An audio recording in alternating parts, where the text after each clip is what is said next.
बाहेर पडणारा रिमझिम पाऊस आणि घरामध्ये गरमागरम शेंगोळ्यांचं ताट कोणी वाढलं तर दिवसाची सुरुवात ना कधीतरीच मी अशी फ्रुट्सनी करते. नाहीतर चहाशिवाय गत्यांतर नाही. दिवस चालू झाला आहे असं वाटतच नाही. आता चला मी तुम्हाला रेसिपी सांगते. मिरची, आलं आणि कोथिंबीर याचं एक छोटंसं वाटण करून घ्यायचं. आता भाजलेला कांदा, भाजलेलं खोबरं आणि लसूण हे छान तेलामध्ये परतून घेऊन ते गार झाल्यानंतर त्याची अशी पेस्ट करून घ्यायची.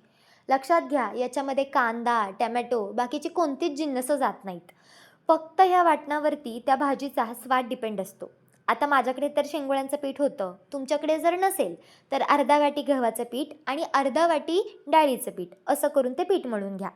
तांबडं तिखट, हळद, मीठ, तेल, ओवा आणि मगाशी जी आपण मिरचीची पेस्ट केली ना, तीसुद्धा याच्यामध्ये ॲड करायची. थोड्याशा पाण्यामध्ये ही कणिक मळून घ्यायची आणि 5 मिनिटं जरा मुरायला ठेवायची. मुरलेल्या पिठाच्या लगेच अशा शेंगोळ्या बनवून घ्यायच्या. तापलेल्या तेलामध्ये जिरं मोहरीची फोडणी टाकायची, मिरचीची पेस्ट आणि वाटण टाकायचं.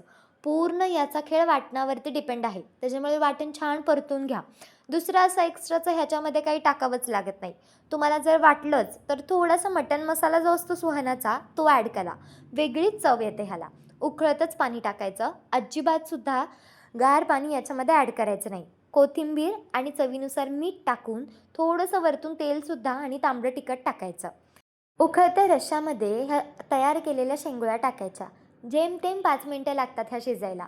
ह्या मऊसूत शिजल्या की गॅस बंद करायचा आणि गरमागरम त्या वाढायला घ्यायच्या. तुम्हाला दिसतच असेल वरती छान तरी आली आहे. अशा ह्या वाफळत्या शेंगोळ्या आणि बाहेर पडणारा पाऊस हे ना अप्रतिम कॉम्बिनेशन आहे. तुम्ही एकदा नक्की ट्राय करा. Bye bye. भेटूयात नेक्स्ट व्हिडिओमध्ये.